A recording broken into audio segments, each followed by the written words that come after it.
ఓం నమ శివాయ. అందరికీ నమస్కారం అండి. వృశ్చిక రాశి వారి ఇంట్లో ఈ దేవత తిరుగుతుంది. చూసిన వారందరూ కూడా చాలా అంటే చాలా అదృష్టవంతులని చెప్పుకోవచ్చు. ఏముందిలే అని చెప్పి దయచేసి అనుకోవద్దండి. ఎంతో ఉన్నత స్థితిలోకి వెళ్ళేవారు మాత్రమే ఈ వీడియోను చూడగలుగుతారు. ఈ సమాచారం అనేది తెలుసుకుంటారు కూడా. ఎంతో ఉన్నతమైన స్థితికి మేము ఎంతో ఎత్తుగా ఎదగాలి అని చెప్పి ఎవరైతే అనుకుంటున్నారో వారందరూ కూడా ఈ వృశ్చిక రాశి వారు ముఖ్యంగా ఈ వీడియో మాత్రం ఎక్కడ కూడా స్కిప్ చేయకుండా చివరి వరకు చూడండి. మీ నీడ మీ వెంటే ఈ దేవత తిరుగుతుంది. అసలు ఈ దేవతను మీరు ఎందుకు పట్టించుకోవడం లేదు? మీరు పట్టించుకోవడం కోసం, మీకు కూడా అది తెలియడం కోసం ఆ దేవత మీకు ఏవేవో సూచనలు అందిస్తుంది. ఇదంతా కూడా పూర్తిగా తెలుసుకోవాలి అనుకుంటే దయచేసి వృశ్చిక రాశి వారు ఎవరు కూడా ఈ వీడియోని స్కిప్ చేయకుండా చివరి వరకు చూడండి. అప్పుడే మీకు పూర్తిగా అర్థమవుతుంది. ఇంతకీ ఆ దేవత ఎవరు? వృశ్చిక రాశి వారు చాలా అంటే చాలా అదృష్టవంతులు. ఎందుకంటే వీరి కొన్ని సంవత్సరాల నుంచి ఎన్నో కష్టాలను అనుభవిస్తున్నారు. ఆ కష్టాలన్నీ కూడా పోయే రోజు అయితే రానే వచ్చింది. అదృష్టం కలిసి రావడానికి, మీకు అదృష్టం తీసుకుని వచ్చి పెట్టడానికి ఆ దేవత పరితపించిపోతుంది. అంటే మీరు నమ్ముతారా? వృశ్చిక రాశి వారి గురించి అయితే మొదటిగా మనం తెలుసుకుందాం. వృశ్చిక రాశి వారి మనసు ఎలా ఉంటుంది అంటే చాలా మంచి మనసు. అన్ని రకాలైన సుగుణాలు కలిసి ఉంటారు. సరిగ్గా ఏ పనైనా కానీ, వర్క్ అయినా కానీ, ఇంట్లో ఫ్యామిలీలైనా సరే సరిగ్గా బ్యాలెన్స్ చేస్తారనమాట. ఎదుటివారి వల్ల ఎటువంటి కష్టాన్ని నష్టాన్ని వారికి రానివ్వరు. అలానే వారి వల్ల మీరు కూడా తెచ్చుకోరనమాట. నష్టం కూడా ఎదుటివారికి అయితే వీరి వల్ల జరగదు. అంటే నమ్మి తీరాలి అన్నమాట. చేతనైనంత ఎవరికైనా సరే సహాయం చేస్తారు తప్ప అన్యాయం మాత్రం ఎట్టి పరిస్థితుల్లో కూడా చెయ్యరనమాట. ఉన్నతలోనే సహాయం చేస్తారు, లేకపోతే సైలెంట్గా ఉంటారు తప్ప వారికి అన్యాయం అయితే చేయరు. వాళ్ళని పాడు చేద్దాం, వారిని నాశనం చేద్దామని చెప్పి ఇటువంటివి ఏవి కూడా మనసులో పెట్టుకోరు. చాలా స్వచ్ఛమైన మనసు అని చెప్పుకోవాలి. వృశ్చిక రాశి వారిది ఎంత ఎదిగినా కూడా ఒదిగి ఉంటారు. కోపం కూడా వీరికి చాలా ఎక్కువ అని చెప్పుకోవచ్చు. ఎందుకంటే ఎదుటివారు గనక ఏదైనా వీరికి నష్టాన్ని కలిగించే ప్రయత్నం చేశారు అనుకోండి, ఆ విషయం వీరికి తెలిసింది అనుకోండి, అస్సలు ఇక వీరి ఆపడం అనేది బ్రహ్మతరం కూడా కాదు అని అనుకోవచ్చు. అంత కోపవేషంతో ఊగిపోతూ ఉంటారనమాట. ఏదైనా కానీ పక్కనే ఉండి మోసం చేయాలి అని చూస్తే మాత్రం అస్సలు ఊరుకోరు ఈ రాశివారు. అలాగే వీరికి ప్రేమ లేదా అని చెప్పుకోకండి. ప్రేమ కూడా చాలా ఎక్కువగా ఉంటుంది. ఎంత ప్రేమను చూపించగలుగుతారో అంత పగని కూడా చూపించగలుగుతారు. వీరికి దైవ అనుగ్రహం అనేది చాలా అంటే చాలా ఎక్కువగా ఉంటుంది అని చెప్పుకోవచ్చు. మిగతా రాశులు వారితో పోల్చుకుంటే కనుక ఈ రాశి వారికి, అంటే వృశ్చిక రాశి వారికి ఓర్పు కానీ, సహనం కానీ, పట్టుదల కానీ, ఏదో ఒకటి సాధించాలి అని తపన కానీ చాలా ఎక్కువ అని చెప్పుకోవచ్చు. వీరికి ఊహ తెలిసిన దగ్గర నుంచి కూడా పాపం చాలా రకాల కష్టాలు అయితే చూశారండి.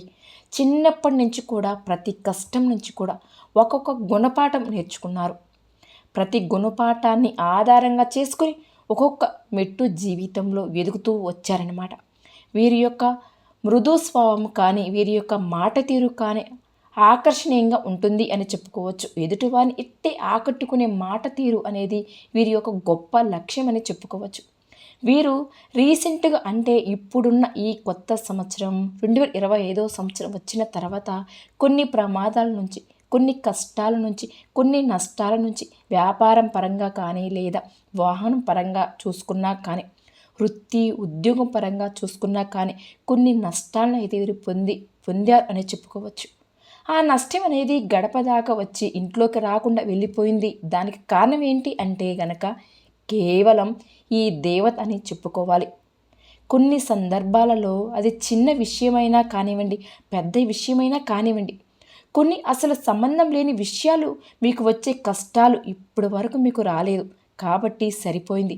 ఒకవేళ వచ్చి ఉంది అనుకోండి, గొక్క తిప్పుకోలేరనమాట. చూసారా?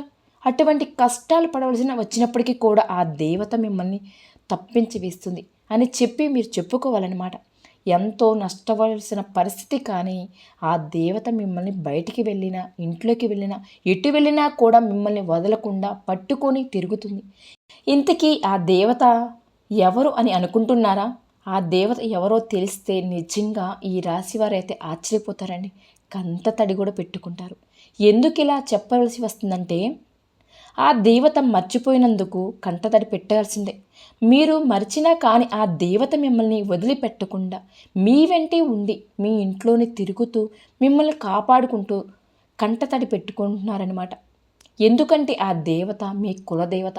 మీ పెద్దవారిని అడిగితే మీకు కులదేవత గురించి చెప్తారు. మీ తరతరాల వారిని అడిగితే కూడా మీ కులదేవత గురించి చెప్తారు. మీ తల్లిదండ్రులు కానీ, మీ నాయనమ్మ కానీ, తాతయ్య కానీ ఎవరైనా సరే వెనుక తరాల వాళ్ళని బతికి ఉంటే వారిని కానీ అడిగితే మీకు చెప్తారనమాట. అలా ఆ యొక్క మీ ఇంటి పేరుతో ఉన్న తరతరాలకు కూడా ఆ దేవతకు గుడులు కట్టుంటారు.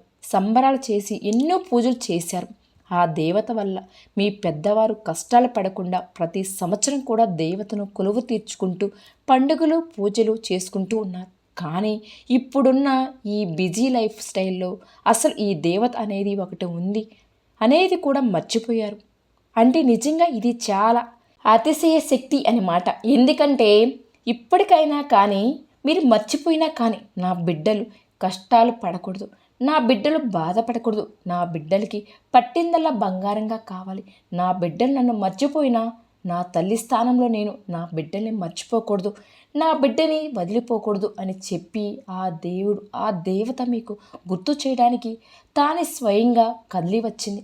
మీకు ఎటువంటి కష్టాలు రాకుండా చేయడానికి, మీకు ఎటువంటి నష్టాలు కలగకుండా చేయడానికి స్వయంగా ఆ దేవత ఆ దేవుడు మీ ఇంట అడుగుపెట్టింది. నిజంగా వృశ్చిక రాశి వారైతే మాత్రం చాలా అదృష్టవంతులని చెప్పుకోవచ్చు. ఎందుకంటే సాక్షాత్తు అమ్మవారి మిమ్మల్ని కాపాడుకోవడానికి వచ్చింది అంటే ఇక అంతకంటే ఇంకేముందో చెప్పండి.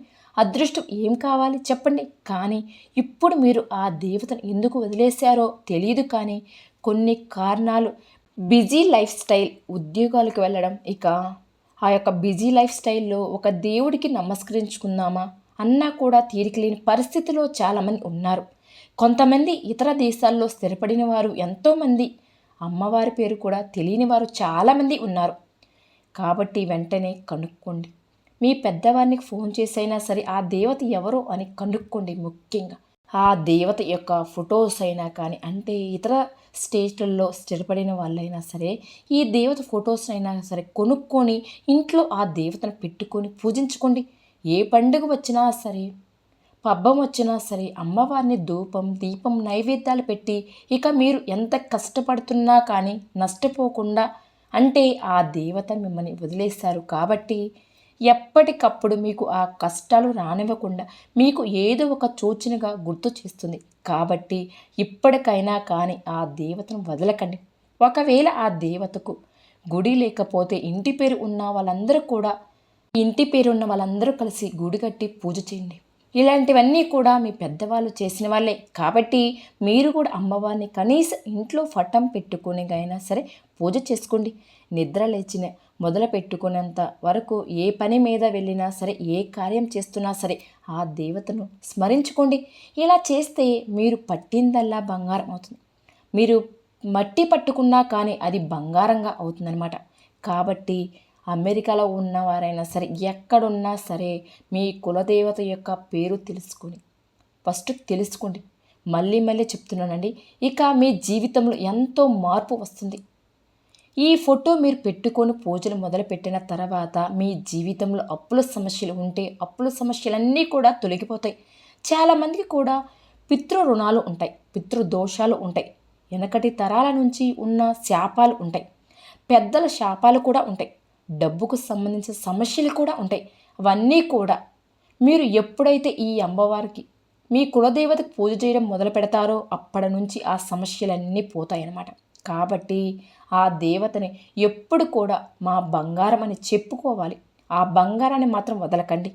ఇంట్లో మీ కులదైవాన్ని పూజించడం వల్ల భార్యాభర్తల మధ్య అనుకూలత కూడా ఏర్పడుతుంది, సంతానపరంగా బాగుంటుంది. ఈ మధ్య మీకు శని ప్రభావం అనేది పూర్తిగా తగ్గిపోవడం వలన ఆ దేవత మిమ్మల్ని దగ్గరికి వచ్చింది. ఆ దేవతకు పూజలు చేయండి, ధూపం వెలిగించండి, హారతినివ్వండి. జీవితంలో మీకు అదృష్టం అంటే అదృష్టమే పడుతుంది. సిరి సంపదలు తలతూగుతూ ఉంటాయి. పట్టిందల్లా బంగారం అవుతుంది. ఉద్యోగాలు లేక బాధపడుతున్నారా? కష్టాలు పడుతున్నారా? భార్యాభర్తల మధ్య గొడవలు జరుగుతూ ఉన్నాయా? ఏం చేయాలో కూడా అర్థం కాని స్థితిలో బతుకుతున్నారా? అయితే దీనంతటికి కారణం మీరు మీ దేవతను పూజించకపోవడం, మీ కులదేవతను పూజించుకోకపోవడం, మర్చిపోవడం. మీ కంటతడి అంటే కనుక నిజంగా మీరు చాలా అంటే చాలా అదృష్టవంతులు. వృశ్చిక రాశి వారు, ఈ వృశ్చిక రాశి వారు ఎవరైతే ఉన్నారో వెంటనే మీరు అమ్మవారికి పూజలు చేసుకోవడం మొదలుపెట్టండి. ప్రత్యేకించి మీ కులదేవత ఎవరు అని తెలుసుకుని పూజలు చేయ అవసరం లేదు. అన్ని దేవుడి పటాలతో పాటుగా అమ్మవారి ఫోటో కూడా పెట్టుకుని చక్కగా నిత్యం దీపారాధన చేసుకుంటూ, మీ కులదేవత ఎవరో తెలియదు కాబట్టి అమ్మవారికి నిత్యం దీపం ధూపం నైవేద్యాలు పెట్టుకుంటూ పూజ చేసుకుంటే చాలు. ఇక మీరు ఏది పట్టినా కూడా బంగారం అవుతుంది. మీ బిడ్డల భవిష్యత్తు బాగుంటుంది. మీకు వృత్తి ఉద్యోగం వ్యాపారం పట్ల అనుకూలత కూడా ఏర్పడుతుంది. ఆర్థికంగా కూడా మీ స్థితి మెరుగుపడుతుంది. ఏది చెయ్యాలి అనుకున్నా కానీ చక్కగా కలిసి వస్తుంది. అష్ట ఐశ్వర్యాలు మీరు కుటుంబంలో కలుగుతాయి. తరతరాలు కూడా ఆనందంగా సుఖాలు అనుభవిస్తారు. ఇప్పటికైనా సరే అర్థమైందా ఈ రాశి వారి ఇంట్లో ఈ దేవత తిరుగుతుందో అని? మీ అందరికీ కూడా అర్థమయ్యే ఉంటుంది నేను అనుకుంటున్నాను కూడా. మరి ఈ వీడియో కనుక మీకు నచ్చినట్లయితే ప్లీజ్ లైక్ చేయండి. మరిన్ని వీడియోల కోసం మన ఛానల్ని సబ్స్క్రైబ్ చేసుకోండి. ఓం శ్రీ మాత్రే నమః.